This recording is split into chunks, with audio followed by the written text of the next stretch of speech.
जैसा कि हम लोग जानते हैं, कल जो तराल में एक इंसिडेंट हुआ था जिसमें हमारे एक एसपीओ को शहीद कर दिया गया। जब उसकी वाइफ और बेटी बचाने आई तो मिलिटेंट ने उसको भी अंधाधुंध फायर किया, उसको भी शहीद कर दिया। उसमें जैश मोहम्मद का एक पाकिस्तानी मिलिटेंट था और एक जैश का लोकल मिलिटेंट उसमें इन्वॉल्व था। उसको हम लोग आइडेंटिफाई कर लिए हैं, पीछे पड़े हैं, ट्रैक कर रहे हैं। बहुत ही जल्दी उसको हम लोग न्यूट्रलाइज कर लेंगे। मिलिटेंट ने ये दिखा दिया कि कितना ये बारबरिक होता है। ये टीआरएफ वाले जो क्लेम करते हैं, इनोसेंट को मार को क्लेम करते हैं कि ये इन्फॉर्मर था, मुखबिर था, ये शो करता है कि जो कितने लोग बारबरिक हैं, कितने झूठ बोलते हैं, कितने लोग दुष्ट हैं। ये लोग, उनकी वाइफ चाहे बेटी कोई किसी का सोर्स नहीं थी। हस्बैंड भी एसपीओ था, बेचारा नौकरी कर रहा था पुलिस में। नौकरी करना तो गुनाह नहीं। अगर कोई पुलिस वाला एंटी टेररिस्ट ऑपरेशन में भाग लेते हैं तो वो भी गुनाह नहीं, उनका ड्यूटी का पार्ट है। जबकि बेचारा वो कोई एंटी टेररिस्ट ऑपरेशन में इन्वॉल्व नहीं था, वो सिंपल एक एसपीओ था। गरीबी के हालत में लोग नौकरी ऐसा करते हैं पूरा। ये मिलिटेंट का असली चेहरा है। पिछले कुछ दिन में इनोसेंट को, सिविलियन हो या पुलिस वाला जो कहीं छुट्टी पर जाता है, अपने घर जाते हैं या मस्जिद के पास नमाज पढ़ने जाते हैं, उसको टारगेट कर रहे हैं लोग। एक सोसाइटी में, एक कश्मीर में एक फेयर साइकोसिस, एक ऐसा माहौल बनाना चाहते हैं कि इनको डर है आने वाले दिन में यहाँ काफ़ी टूरिस्ट आएंगे, लोग आएंगे, यहाँ पर अमन चैन होगा, उसको देखना नहीं चाहते हैं। कुछ पॉजिटिव टॉक भी चल रहा है, उसको भी डिस्टर्ब करना चाहता है। इनका ये मेन मकसद है। यह नहीं चाहता कि यहाँ पर शांति हो, लोग यहाँ पर विकासशील हो, डेवलपमेंट हो, लोग दो पैसा कमाए।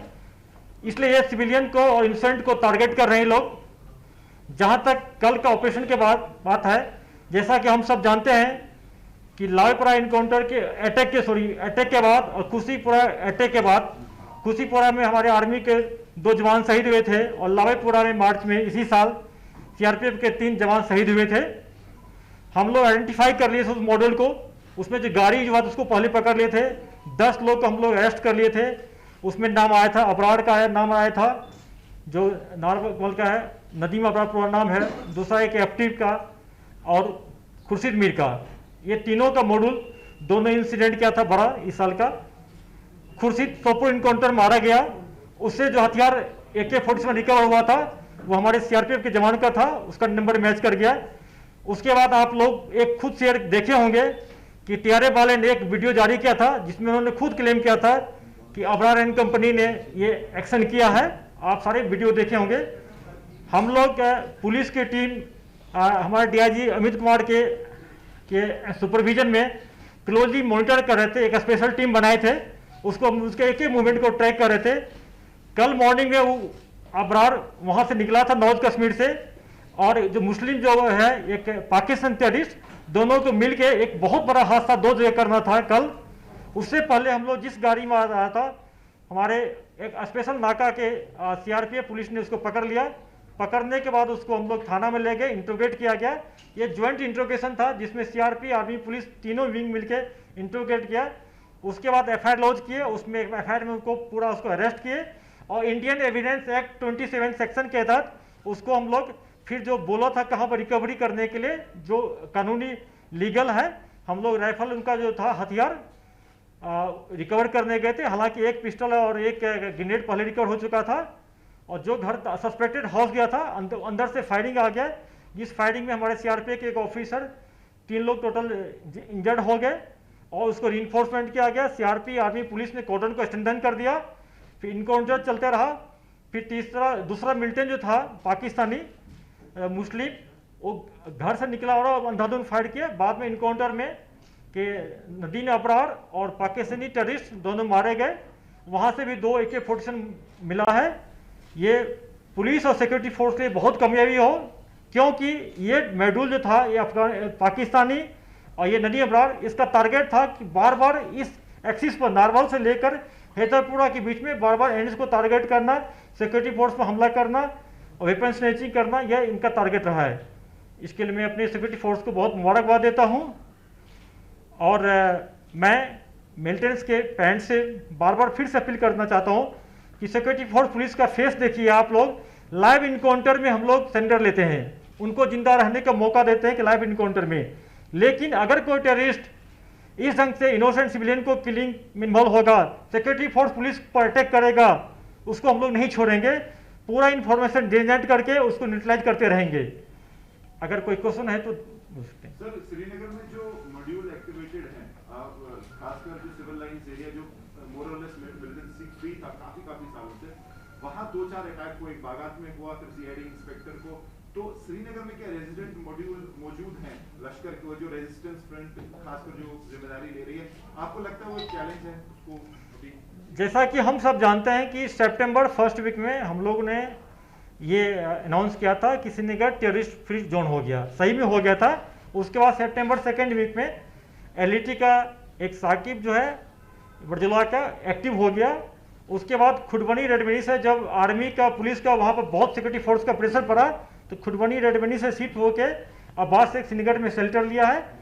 पाकिस्तान के इशारे पर, आईएसआई के इशारे पर यहाँ पर लोकल लड़कों को कुछ 5-6 को एक्टिव किया है, जो अपने को टीआरएफ कहते हैं, बल्कि एलईटी के ये टेररिस्ट हैं।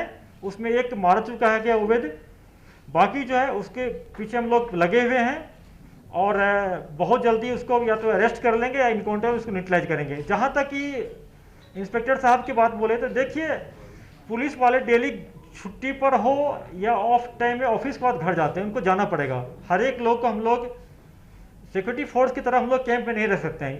ये लोकल है, डेली घर जाएंगे आएंगे, फैमिली के साथ रहना पड़ता है इनको। तो ये सॉफ्ट टारगेट है। अगर ये मिलिटेंट इस टाइप से हमारे सॉफ्ट टारगेट पर अटैक करेंगे तो हम लोग भी हम लोग को भी आता है कि क्या क्या कैसे काम करना चाहिए। मुझे भी इसको पता है, 24 साल का बेस्ट एक्सपीरियंस हम लोग का भी, कि कैसे इसको हम लोग भी काउंटर कर सकते हैं। मैं इनको ये एडवाइस करता हूँ इस टाइप के वारदात में नहीं फंसे। बेचारा इंस्पेक्टर क्या करने गया था, ऑफिस ऑफ करने के बाद मॉस्क में नमाज पढ़ने गए। आप लोग वीडियो सारे देखे होंगे, मस्जिद के आगे 2 टेररिस्ट आके पिस्टल से अंधाधुंध पीछे से फायर कर रहा है। वो किसका क्या बिगाड़ा था? वो तो कोई एसओजी में नहीं था, किसी एंटी टेररिस्ट स्क्वाड में नहीं था। पूरा गांव सोसाइटी में उनका कितना अच्छा इंपैक्ट था। सिर्फ एक न्यूज बनाने के लिए, फेयर एक्यूरेसी पैदा करने के लिए इनोसेंट आदमी को ये लोग और जो सॉफ्ट टारगेट उनको टारगेट कर रहे हैं। घबराने की बात नहीं है। जो श्रीनगर में जो मॉड्यूल है, इनके पास पिस्टल है, कुछ इसमें स्लीपर सेल भी है, जिसको हम लोग पार्ट टाइम टेररिस्ट बोलते हैं या हैबिट टेररिस्ट बोलते हैं। ये पार्ट टाइम है, एक इंसिडेंट करने के बाद फिर अपना नॉर्मल काम करने शुरू कर देते हैं। जो फुल टाइम टेररिस्ट है उसको हम लोग पूरा ट्रैक करते हैं। जो पार्ट टाइम टेररिस्ट है, जिसको हैबिट टेररिस्ट को कहते हैं हम लोग, उसमें थोड़ा दिक्कत आती है हम लोग को, लेकिन हम लोग पूरा इसको सर्वेलेंस रखे हैं। बहुत जल्दी इसको भी न्यूट्रलाइज कर लेंगे हम लोग। ड्रोन थ्रेट जो है, आपने मीटिंग भी ली है उसको लेके, कितना प्रेजेंट और कितना क्लियर थ्रेट है, और क्या आपकी एडवाइजरी, कैसे आप उसको टैकल करने का सोचते? देखिए, इस सिलसिला में परसों हम लोग जाके एक जिसमें army, CRP, air force, BSF, NSG के हर एक लोग के साथ मीटिंग लिए, पूरा तैयारी कर लिए। थ्रेट बहुत सीरियस थ्रेट है, यह टेक्नोलॉजिकल थ्रेट है। इसको टेक्नोलॉजी के थ्रू भी हम लोग रिस्पॉन्स करेंगे और उसमें हम लोग काफ़ी डिप्लॉयमेंट कर लिए, क्योंकि ये स्ट्रेटजिक इंपॉर्टेंस है, हम लोग शेयर नहीं कर सकते हैं पूरा डिटेल में। उसके बाद कल 15 कोर में जोशी 15 कोर कमांडर साहब ने मीटिंग लिए, मैंने अटेंड किया। फर्दर उसको एक्सटेंशन हम लोग कर रहे हैं, जितने वाइटल इंस्टेंशन है इसको भी, प्लस एलसी पर भी। उसके अलावा आज देखे होंगे, जैसा एक डल के एरिया में एक ड्रोन फ्लाई कर रहा था, उसको पुलिस ने जब्त कर लिया, एफआईआर लॉन्च किया, उसको कार्रवाई कर रहे हैं हम लोग। जम्मू में काफी एक्टिविटी देखी गई है ड्रोन से रिलेटेड, क्या कश्मीर में ऐसा कोई एक्टिविटी है? The other part is there any breakthrough as far as Hawa Kadal killing is concern, and we are seeing that Tral, Avantipoora has erupted abruptly for the last 2 months. आप बिल्कुल सही बोलते हैं। अब अवंतीपुरा खास करके जो हरिपड़ी गांव बेल्ट है, इसमें ट्रेडिशनली जेएस का काफ़ी इसमें मूवमेंट रहा है शुरू से। 2018 में इसी विलेज में जेएस का टॉप कमांडर आदिल पठान मारा गया था। लास्ट ईयर 25 जनवरी को जेएस का टॉप कमांडर कारी यासिर पाकिस्तानी मारा गया था। सिर्फ लोगों के दिखाने के लिए कोई सोर्स है, मुखबिर टैग करके ये अपनी कम्युनिटी छिपाना चाहते हैं, टारगेट कर रहे हैं। हम लोग ऑपरेशन को इन्हांस कर दिए हैं, इन्फॉर्मेशन को जनरेट कर रहे हैं, ह्यूमन इंट पर और फोकस कर रहे हैं। सराल में 2-3 अच्छे ऑपरेशन निकाल के इसको भी लोग कंट्रोल कर लेंगे।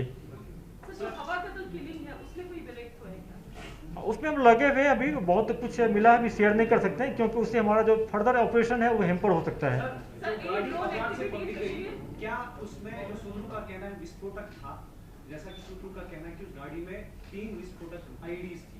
नहीं, उसमें आईडी नहीं था, ग्रेनेड और पिस्टल से गाइस मिला था। ID Sir, is it that proper procedure was followed, SOPs were followed during the operation, or security forces did not have the information about the suspected militant in the house? Because of the injuries at death of the detained militants.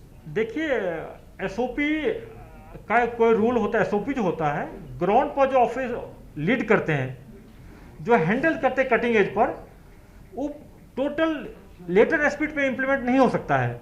अगर हम search करने जा रहे हैं, हम मानते हैं कि इसमें मिलिटेंट अलमारी होगा, पलंग के नीचे होगा, रूफटॉप होगा, हो सकता है कि दरवाजे पे छिपा हो। ये बहुत टेक्निकल, ये प्रोफेशनल हजार्ड है, इसे हम लोग एक्सेप्ट करना पड़ेगा। ये टेररिस्ट नदीम अबरार जो था, हम लोगों को नहीं बताया था कि उसमें पाकिस्तानी मेरा मिलिटेंट है, उसमें मेरा है। वो बोला था उसमें मेरा एक पिस्टल तो हम लोग ले लिए थे, एक उसमें रखा हुआ है, एक को रिकवर करने गए थे। अगर वो बोल देता है कि इसमें टेररिस्ट छिपा हुआ है पहले से, उसी ढंग से अलर्ट हो जाते हम लोग, हमारे ऑफिसर जवान इंजर्ड नहीं होते।